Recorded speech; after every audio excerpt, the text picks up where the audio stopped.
ಕಾನೂನು ಕ್ಷೇತ್ರದ ಸಾಧನೆಗೆ ಗೌರವ. ಮೈಸೂರು ಕಲಾ ಮಂದಿರದಲ್ಲಿ ಅದ್ದೂರಿ ಸಮಾರಂಭ. ಕಾನೂನು ಕ್ಷೇತ್ರದಲ್ಲಿ ಗಮನಾರ್ಹ ಸಾಧನೆ ಮಾಡಿದ ಕೆಎಸ್ ಮಹದೇವ ಪ್ರಸಾದ್ ಅವರಿಗೆ ಮೈಸೂರು ಕಲಾ ಮಂದಿರದಲ್ಲಿ ಅಭಿನಂದನಾ ಹೆಸರಿನಲ್ಲಿ ಭವ್ಯ ಸನ್ಮಾನ ನಡೆಯಿತು.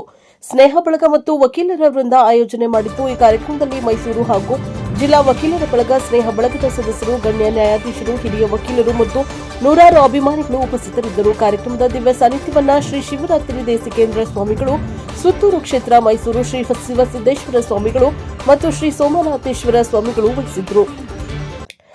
ಉದ್ಘಾಟನೆಯನ್ನ ಗೌರವಾನ್ವಿತ ಶ್ರೀ ಬಿಎಸ್ ಪಾಟೀಲ್ ಅವರು ಉದ್ಘಾಟಿಸಿದರೆ, ಗೌರವಾನ್ವಿತ ಶ್ರೀ ಟಿಜಿ ಶಿವಶಂಕರೇಗೌಡರು ಉಪಸ್ಥಿತರಿದ್ದರು. ಈ ಸಮಾರಂಭದ ಅಭಿನಂದನೀಯ ಕರ್ನಾಟಕ ರಾಜ್ಯ ವಕೀಲರ ಪರಿಷತ್ ಸದಸ್ಯರಾದ ಕೆಎಸ್ ಮಹದೇವ ಪ್ರಸಾದ್ ಅವರು ಈ ಸುಂದರ ಕ್ಷಣದಲ್ಲಿ ಮಹದೇವ ಪ್ರಸಾದ್ ಅವರು ಧರ್ಮಪತ್ನಿ ವೀಣಾ ಪ್ರಸಾದ್ ಮತ್ತು ಸಹೋದರಿ ಯೋಗಶ್ರೀ ಅವರು ಯಳಂದೂರು ತಾಲೂಕಿನ ಕೆಸ್ತೂರು ಗ್ರಾಮದಿಂದ ಆಗಮಿಸಿದ್ರು.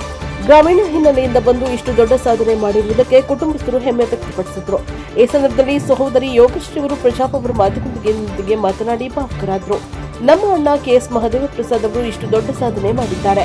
ಯಳಂದೂರು ತಾಲೂಕಿನ ಕೆಸ್ತೂರು ಗ್ರಾಮದಿಂದ ಬಂದು ಇವತ್ತು ಈ ಮಟ್ಟಕ್ಕೆ ಬೆಳೆದಿರುವುದನ್ನು ಕಂಡು ನಮಗೆಲ್ಲ ತುಂಬಾ ಸಂತೋಷ ಮತ್ತು ಹೆಮ್ಮೆ ಆಗುತ್ತಿದೆ ಎಂದು ಪ್ರಜಾಪವರ್ ಟಿವಿ ಮಾಧ್ಯಮ ಮಿತ್ರರೊಂದಿಗೆ ಸಂತೋಷದ ಕ್ಷಣವನ್ನ ವ್ಯಕ್ತಪಡಿಸಿದರು. ಸಮಾಜಕ್ಕೆ ಮಾದರಿಯಾಗಿರುವ ಕೆಎಸ್ ಮಹದೇವ ಪ್ರಸಾದ್ ಅವರ ಸಾಧನೆಗೆ ಎಲ್ಲ ವಕೀಲರ ಬಳಗ ಮತ್ತು ಸ್ನೇಹ ಬಳಗ ಅಭಿನಂದನೆ ಸಲ್ಲಿಸಿ ಮುಂದಿನ ಸಾಧನೆಗೆ ಶುಭ ಹಾರೈಸಿದರು. ನಾನು ಕೆಲಸವನ್ನ ಮಾಡಿ ಆನಂತರ ಕೆಲಸದ ಮುಖಾಂತರ ನನ್ನನ್ನ ಗುರ್ಸ್ಕೋಬೇಕು ಅಂತ ನೋಡ್ತೀನಿ ಹೊರತು ಈ ಅಭಿನಂದನೆಗಳ ಮುಖಾಂತರ ನನ್ನನ್ನ ಗುರ್ಸ್ಕೋಬೇಕು ಅಂತ ನಾನು ಇಷ್ಟಪಡೋದಿಲ್ಲ. ಆ ನಿಟ್ಟಿನಲ್ಲಿ ಕಾರ್ಯಕ್ರಮ ಬೇಡ ಅಂತ ನಾನು ಪ್ರಾರಂಭದಿಂದಲೂ ಕೂಡ ತಿರಸ್ಕಾರ ಮಾಡಿ ಬರ್ತಾ ಇದ್ದೆ. ಆದ್ರೆ ಜನರ ಪ್ರೀತಿಗೆ ಬೆಲೆ ಕೊಟ್ಟು ಅವರ ಒತ್ತಾಯಕ್ಕೆ ಮಣಿದು ಈ ಒಂದು ಕಾರ್ಯಕ್ರಮವನ್ನ ಅವರೆಲ್ಲರೂ ಕೂಡ ಬಹಳ ಒತ್ತಾಯ ಮಾಡೋದ್ರಿಂದ ನಾನು ಈ ಕಾರ್ಯಕ್ರಮಕ್ಕೆ ಬರ್ತೀನಿ ಅಂತ ಒಪ್ಕೊಂಡೆ.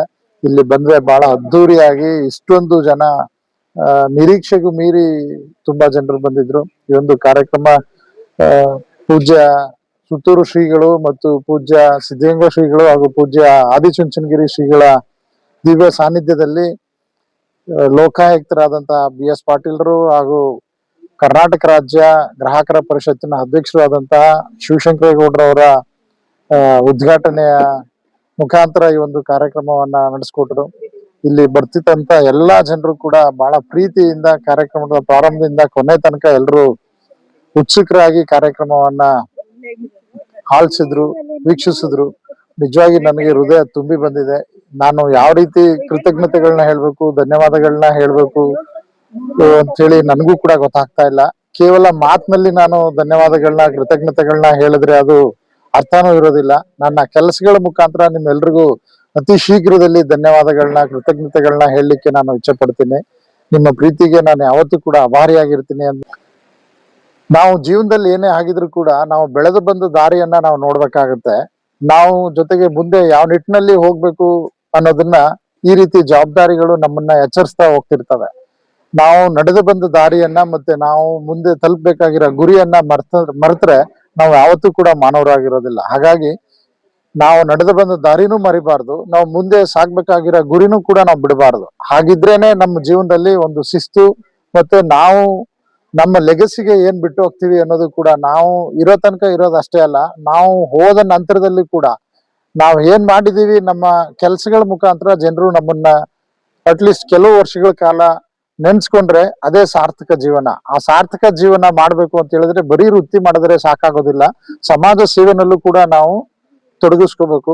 ಆ ರೀತಿ ತೀರಾ ಸಂಪೂರ್ಣ ಅಲ್ಲದೆ ಹೋದ್ರು ಕೈಲಾದಷ್ಟು ಮಟ್ಟಿಗೆ ಸಮಾಜ ಸೇವೆಯನ್ನ ಮಾಡ್ಲಿಕ್ಕೆ ಅಂತ ಹೇಳಿ ನಾನು ಈ ವಕೀಲರ ಪರಿಷತ್ತಿಗೆ ಬಂದಿರತಕ್ಕಂಥದ್ದು. ಈ ವಕೀಲರ ಪರಿಷತ್ತು ಅಂತ ಹೇಳಿದ್ರೆ ಕೇವಲ ವಕೀಲರಿಗೋಸ್ಕರ ಇರ್ತಕ್ಕಂಥ ಒಂದು ಸಂಘ ಅಲ್ಲ, ಇದು ಶಾಸನಬದ್ಧ ಒಂದು ಸಂಸ್ಥೆ. ಶಾಸನಬದ್ಧ ಸಂಸ್ಥೆ ಅಂದ್ರೆ ಅಡ್ವೊಕೇಟ್ಸ್ ಆಕ್ಟ್ ಪ್ರಕಾರ ಸರ್ಕಾರದ ಮಾನ್ಯತೆಯನ್ನ ಪಡೆದು ರಚಿತವಾಗಿರ್ತಕ್ಕಂಥ ಒಂದು ಸಂಸ್ಥೆ.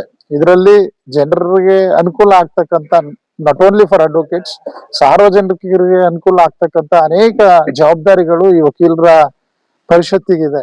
ಆ ಎಲ್ಲ ಕೆಲಸಗಳನ್ನ ಕರ್ತವ್ಯಗಳನ್ನ ಅಚ್ಚುಕಟ್ಟಾಗಿ ನಿಭಾಯಿಸಿ ನಮ್ಮ ಕರ್ತವ್ಯಗಳ ಮುಖಾಂತರ ನಾವು ಏನು ಅನ್ನೋದನ್ನ ತೋರಿಸ್ಕೊಟ್ಟಂತ ಸಂದರ್ಭದಲ್ಲಿ ನಾವು ನಡೆದು ಬಂದ ದಾರಿ ಮತ್ತೆ ನಾವು ತಲುಪಬೇಕಾಗಿರೋ ಜಾಗ ಇವೆರಡನ್ನೂ ಕೂಡ ನಾವು ಮಾಡ್ಲಿಕ್ಕೆ ಸಾಧ್ಯ.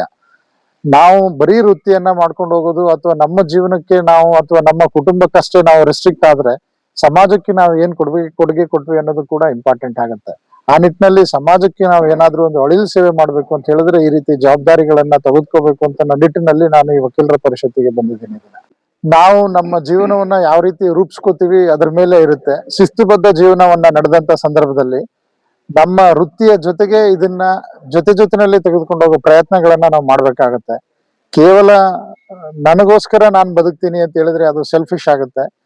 ನಾನು ನನಗೋಸ್ಕರ ಅಲ್ಲದೇನೆ ನನ್ನ ಸರ್ಕಾರಕ್ಕೆ, ನನ್ನ ರಾಜ್ಯಕ್ಕೆ, ನನ್ನ ರಾಜ್ಯದ ಜನತೆಗೆ, ನನ್ನ ದೇಶಕ್ಕೆ, ನನ್ನ ದೇಶದ ಜನತೆಗೆ ನಾನು ಏನಾದ್ರೂ ಒಂದು ಮಾಡ್ಬೇಕು ಅಂತ ಒಂದು ತುಡಿತ ಮನಸ್ಸಿನಲ್ಲಿದ್ರೆ ಖಂಡಿತವಾಗಿ ಯಾವುದು ಕೂಡ ಭಾರ ಅಂತ ಅನ್ಸೋದಿಲ್ಲ. ಹೌದು, ಈ ನಿಜವಾಗಿ ನಾನು ಈ ಎತ್ತರಕ್ಕೆ ಬೆಳಿಬೇಕು ಅಂತ ಹೇಳಿದ್ರೆ ನನ್ನ ತಂದೆ ಮತ್ತು ತಾಯಿಗಳು ತುಂಬಾ ಕಾರಣ. ಯಾಕೆ ಅಂತ ಹೇಳಿದ್ರೆ ನಾನು ಹುಟ್ಟೂರು ಒಂದು ಪುಟ್ಟ ಹಳ್ಳಿ ಆದ್ರೂ ಕೂಡ ಮೈಸೂರು ಅಂತ ಪಟ್ಟಣಕ್ಕೆ ಬರ್ಬೇಕು ಅಂತ ಹೇಳಿದ್ರೆ ನನ್ನ ತಂದೆ ಮತ್ತು ತಾಯಿಗಳು ಇಬ್ರು ಕೂಡ ಕಾರಣೀಭೂತರಾಗಿದ್ದಾರೆ. ಅವರ ಶ್ರಮದಿಂದ ನಾನು ಈ ದಿನ ಈ ಒಂದು ಸ್ಥಾನಕ್ಕೆ ಬರ್ಲಿಕ್ಕೆ ಸಾಧ್ಯ ಆಗಿದೆ. ಅವ್ರಿಗೆ ನಾನು ತುಂಬಾ ಕೃತಜ್ಞತನಾಗಿರ್ತೀನಿ ಅನ್ನೋದನ್ನ ಈ ಸಂದರ್ಭದಲ್ಲಿ ಹೇಳಲಿಕ್ಕೆ ಇಷ್ಟಪಡ್ತೀನಿ. ನನಗೆ ಸದ್ಯದಲ್ಲಿ ನಿಯರ್ ಫ್ಯೂಚರ್ ಅಲ್ಲಿ ನಾನು ಯಾವುದೇ ರಾಜಕೀಯವನ್ನ ಆಲೋಚನೆಯನ್ನ ಮಾಡಿಲ್ಲ. ನಾನು ರಾಜಕೀಯ ಆಲೋಚನೆಯಿಂದ ಈ ವಕೀಲರ ಪರಿಷತ್ತಿಗೆ ಬಂದದ್ದಲ್ಲ. ವಕೀಲರ ಶ್ರೇಯೋಭಿವೃದ್ಧಿಗಾಗಿ ಮತ್ತು ರಾಜ್ಯದ ಜನತೆಗಾಗಿ ವಕೀಲರ ಪರಿಷತ್ತಿನ ಮುಖಾಂತರ ಏನಾದ್ರೂ ಮಾಡ್ಬೇಕು ಅಂತ ಹೇಳಿ ಬಂದಿದ್ದೀನಿ ಹೊರತು ರಾಜಕೀಯವಾಗಿ ಮಾಡ್ಲಿಕ್ಕೆ ಬಂದಿಲ್ಲ. ರಾಜಕೀಯೇತರವಾಗಿ ನನಗಿರ್ತಕ್ಕಂಥ ಜವಾಬ್ದಾರಿಯನ್ನ ಈ ಸೀಮಿತ ಅವಧಿನಲ್ಲಿ ಉಪಯೋಗಿಸ್ಕೊಂಡು ಕಾನೂನಿನ ಚೌಕಟ್ಟಿನಲ್ಲಿ ಏನು ಕರ್ತವ್ಯಗಳನ್ನ ಮಾಡಬೇಕು, ಏನ್ ಸೇವೆಯನ್ನ ಮಾಡಬೇಕು ಅದನ್ನ ಮಾಡ್ಲಿಕ್ಕೆ ನಾನು ಫ್ಯೂಚರ್ ಅಲ್ಲಿ ನಾನು ನನ್ನ ವೃತ್ತಿ ಮತ್ತೆ ನನ್ನ ಈ ವಕೀಲರ ಪರಿಷತ್ತಿನ ಮುಖಾಂತರ ಮಾಡ್ಬೇಕಾಗಿರೋ ಕರ್ತವ್ಯಗಳ ಕಡೆಗಷ್ಟೇ ನನ್ನ ಗಮನ ಇರೋದ್ರಿಂದ ರಾಜಕೀಯದ ಬಗ್ಗೆ ನಾನು ಇನ್ನು ಯಾವುದೇ ರೀತಿ ಆಲೋಚನೆಗಳನ್ನ ಮಾಡಿಲ್ಲ. ಎಲ್ಲರಿಗೂ ನಮಸ್ಕಾರ. ನನ್ನ ಹೆಸರು ವೀಣಾ ಪ್ರಸಾದ್ ಅಂತ, ಮಹಾದೇವ್ ಪ್ರಸಾದ್ ಅವ್ರ ವೈಫ್. ಅವರು ಈ ಮಟ್ಟಕ್ಕೆ ಬೆಳೆದಿರೋದು ಎಲ್ಲರಿಗೂ ಖುಷಿ. ನಮ್ಮ ಅತ್ತೆ ಮಾವನ ಆಶೀರ್ವಾದದಿಂದ ತುಂಬಾನೇ ಕಷ್ಟಪಟ್ಟು ಅವರು ಕೆಸ್ತೂರ್ ಗ್ರಾಮದಲ್ಲಿ ಬೆಳೆದು ತುಂಬಾನೇ ಕಷ್ಟಪಟ್ಟು ಈ ಮಟ್ಟಕ್ಕೆ ಬಂದಿದ್ದಾರೆ. ಈ ರೀತಿ ಜನಗಳ ಪ್ರೀತಿ ಗಳಿಸಿರೋದು ನಮ್ಗಂತೂ ತುಂಬಾನೇ ಖುಷಿ ಆಗ್ತಿದೆ. ನಾನಂತೂ 7 ಜನ್ಮದ ಪುಣ್ಯ ಮಾಡಿದೀನಿ ಅವ್ರನ್ನ ಗಂಡನ ಪಡಿಯಕಂತೂ. ತುಂಬಾನೇ ಖುಷಿ ಆಗ್ತಾ ಇದೆ ಇದೆಲ್ಲ ನೋಡಿ. ಈಗೇನ್ ಮಾತಾಡ್ಬೇಕು ಅಂತಾನೆ ನನ್ಗೆ ತೋಚ್ತಾ ಇಲ್ಲ. ಎಲ್ಲ ಈ ತರ ನೋಡಿ ನಂಗೆ ತುಂಬಾನೇ ಖುಷಿ ಆಗ್ತಿದೆ. ತುಂಬಾನೇ ಕಷ್ಟಪಟ್ಟಿದ್ದಾರೆ. ನಾನಂತೂ ಪ್ರತಿಯೊಂದಕ್ಕೂ ಸಪೋರ್ಟ್ ಕೊಡ್ತಾ ಇದ್ದೀನಿ ಅವ್ರಿಗೆ. ಮನೆ ವಿಷಯದಲ್ಲಾಗ್ಲಿ ಅವ್ರಿಗೆ ಯಾವ್ದೇ ರೀತಿಯ ಏನು ಹೇಳ್ದೇನೆ ಎಲ್ಲಾ ನಿಭಾಯಿಸ್ಕೊಂಡು ಹೋಗ್ತಾ ಇದ್ದೀನಿ. ಅವ್ರು ಈ ಮಟ್ಟಕ್ಕೆ ಬೆಳೆಯಕ್ಕೆ ನನ್ಗಂತೂ ತುಂಬಾ ಖುಷಿ ಆಗಿದೆ. ವಕೀಲ ವೃತ್ತಿ ಅಂದ್ರೆ ಅದು ನಮ್ಗೆಲ್ಲ ತುಂಬಾನೇ ಖುಷಿ ಇದೆ ಆ ವೃತ್ತಿ ಬಗ್ಗೆ. ಆ ವೃತ್ತಿಯಿಂದಾನೇ ಈಗ ನಾವು ಜೀವನ ಮಾಡ್ತಾ ಇರೋದು. ಅದರಿಂದ ತುಂಬಾನೇ ಖುಷಿ ಇದೆ. ಬಟ್ ಅದಕ್ಕೆ ತಕ್ಕನಂಗೆ ನಮ್ಮನೆಯವರು ಕೂಡ ಶ್ರಮ ಪಡ್ತಾ ಇದ್ದಾರೆ. ಆ ಶ್ರಮಕ್ಕೆ ತಕ್ಕಂತೆ ಪ್ರತಿಫಲ ಸಿಕ್ಕಿದೆ. ಇವತ್ತು ನೀವೇ ನೋಡಿದೀರಾ ಎಷ್ಟು ತುಂಬಾ ಜನ ಬಂದಿದ್ದಾರೆ. ಸ್ವಾಮೀಜಿ ಆಶೀರ್ವಾದ ಸಿಕ್ಕಿದೆ. ನಮ್ಗಂತೂ ತುಂಬಾನೇ ಖುಷಿ ಆಗ್ತದೆ ಸರ್. ಹೀಗೆ ಬೆಳ್ದು ಮುಂದೆ ಎಲ್ಲರಿಗೂ ಜನಗಳ ಸೇವೆ ಮಾಡ್ತಾ ಇರ್ಲಿ. ನಾನಂತೂ ಫುಲ್ ಸಪೋರ್ಟ್ ಕೊಡ್ತೀನಿ. ಎಲ್ಲರ ಪ್ರೀತಿ ಆಶೀರ್ವಾದ ಅವ್ರ ಮೇಲೆ ಹೀಗೆ ಇರ್ಲಿ ಸರ್. ನಮಸ್ತೆ, ನನ್ನ ಹೆಸರು ಯೋಗಶ್ರೀ. ಮಹಾದೇವ್ ಪ್ರಸಾದ್ ಅವರ ತಂಗಿ ನಾನು. ನನ್ನ ಅಣ್ಣ ಈ ಮಟ್ಟಕ್ಕೆ ಬೆಳೆದಿರೋದು ನನಗೆ ತುಂಬಾನೇ ಖುಷಿ ಇದೆ. ನಾನ್ ಚಿಕ್ಕ ವಯಸ್ಸಿಂದ ಅವ್ನು ನೋಡ್ತಾ ಬಂದಿದ್ದೀನಿ. ನನ್ಗೂ ಕೂಡ ಅವನು ರೋಲ್ ಮಾಡೆಲ್. ಅವನು ಪ್ರತಿಯೊಬ್ಬರನ್ನು ಇನ್ಸ್ಪೈರ್ ಮಾಡುವಂತ ಗುಣ ಇರೋನು. ಜೊತೆಗೆ ಯಾರೇ ಜೊತೆಗಿದ್ರು ಅವನ್ ಜೊತೆಗೆ ಎಲ್ಲಾರ್ನು ಕರ್ಕೊಂಡ್ ಹೋಗುವಂತ ಗುಣ ಇರೋಂತವನು. ನಾಯಕತ್ವದ ಗುಣ ಅದನ್ನ ಬಹುಶಃ ನೀವೆಲ್ಲರೂ ಈಗಾಗ್ಲೇ ನೋಡಿರ್ತೀರಾ. ಸೊ ಈ ಮಟ್ಟದ ಯಶಸ್ಸಿಗೆ ನಮ್ಗೆ ತುಂಬಾ ಖುಷಿ ಇದೆ. ಸೊ ಅವ್ನ್ ಹಿಂಗೆ ಮುಂದೆ ಬೆಳೀತಾ ಇರ್ಲಿ, ಇನ್ನಷ್ಟು ಎತ್ತರಕ್ಕೆ ಬೆಳೀಲಿ. So he deserve what ever he got. So ಅವನ ಶ್ರಮಕ್ಕೆ ತಕ್ಕ ಪ್ರತಿಫಲ ಸಿಕ್ಕಿದೆ. ತುಂಬಾನೇ ಹೆಮ್ಮೆ ಇದೆ. ನನ್ನ ಅಣ್ಣ ಅಂತ ಹೇಳ್ಕೊಳ್ಳೋದಕ್ಕೆ ತುಂಬಾನೇ ಖುಷಿ ಆಗತ್ತೆ. ಯಾಕೆಂದ್ರೆ ಚಿಕ್ಕ ವಯಸ್ಸಿಂದಾನು ನೋಡ್ತಾ ಬಂದಿದ್ದೀನಿ. ಅವನು ಎಲ್ಲಾ ತರದಲ್ಲೂ ನಾಯಕತ್ವನ ಇರ್ಬೋದು, ಬೇರೆಯವ್ರಿಗೆ ಸಪೋರ್ಟ್ ಮಾಡೋದೇ ಇರ್ಬೋದು, ಶ್ರಮನೂ ಅಷ್ಟೇ. ಬಹುಶಃ ನಾನು ಓದ್ತಾ ಇದ್ದೆ ಅವಾಗ ಅಲ್ರೆ ವೃತ್ತಿ ಶುರು ಮಾಡಿದ್ರು. ಅವಾಗಿನ್ನು ಏನೋ ವೃತ್ತಿ ಶುರು ಮಾಡಿದೀನಿ ಅಂತ ಅಷ್ಟಕ್ಕೆ ನಿಲ್ಸಿರ್ಲಿಲ್ಲ. ಇನ್ನಷ್ಟು ಬೆಳಿಬೇಕು, ಇನ್ನಷ್ಟು ತಿಳ್ಕೊಬೇಕು. ಎಷ್ಟೊಂದು ಬುಕ್ಸ್ ಬರ್ತಾ ಇತ್ತು ಮನೆಗೆ. ಎಲ್ಲಾ ಇದನ್ನು ಓದೋದು, ತಿಳ್ಕೊಳ್ಳೋದು. ಚಿಕ್ಕ ಗ್ರಾಮದಿಂದಾನೇ ಬಂದಿರೋದು. ನಮ್ ತಂದೆಗೆ 4 ಜನ ಮಕ್ಳು. ಸೊ ಅದ್ರಲ್ಲಿ ನಮ್ಮಣ್ಣ 2ನೇವ್ರು. ಸೊ ಮೊದಲನೇವ್ರು 2ನೇವ್ರು ಅಂದ್ರೆ ಸ್ವಲ್ಪ ಜವಾಬ್ದಾರಿ ಜಾಸ್ತಿನೇ ಇರುತ್ತೆ. ಚಿಕ್ಕವರು ಅಂತಂದ್ರೆ ಸ್ವಲ್ಪ ಜವಾಬ್ದಾರಿ ಕಮ್ಮಿ ಇರುತ್ತೆ. ಸೊ ನನ್ಗೂ ಅವ್ರಿಗೂ ಸ್ವಲ್ಪ ಏಜ್ ಡಿಫ್ರೆನ್ಸ್ ಇದೆ. ಸೊ ಅಷ್ಟಾಗಿ ನನ್ ಜೊತೆ ಏನು ಶೇರ್ ಮಾಡ್ಕೊಳ್ದೆ ಇದ್ರು ನೋಡಿದೀನಿ. ನಮ್ ತಂದೆ ತೀರೋದಾಗ್ಲೂನು ಮನೆ ಜವಾಬ್ದಾರಿ ಸಂಪೂರ್ಣವಾಗಿ ಅವ್ರು ತಗೊಂಡ್ರು. ಸ್ಟಾರ್ಟಿಂಗ್ ಅಲ್ಲಿ ಸ್ವಲ್ಪ ಬೇಜಾರಾದ್ರು, ಸ್ವಲ್ಪ ನೋವಿತ್ತು. ಬಟ್ ಅದ್ ಯಾವ್ದನ್ನು ನಮ್ ಮುಂದೆ ಯಾವತ್ತೂ ತೋರ್ಸ್ಕೊತಾ ಇರ್ಲಿಲ್ಲ. ತುಂಬಾ ಏನಂತಾರೆ ಮೆಚೂರ್ಡ್ ಆಗಿ ಎಲ್ಲದನ್ನು ವಹಿಸ್ಕೊಂಡು ಜವಾಬ್ದಾರಿಯಿಂದ ತಗೊಂಡು, ಈವನ್ ನನ್ನ ಎಜುಕೇಶನ್ ಅಲ್ಲಿ ತುಂಬಾ ಸಪೋರ್ಟ್ ಮಾಡಿದ್ದಾರೆ.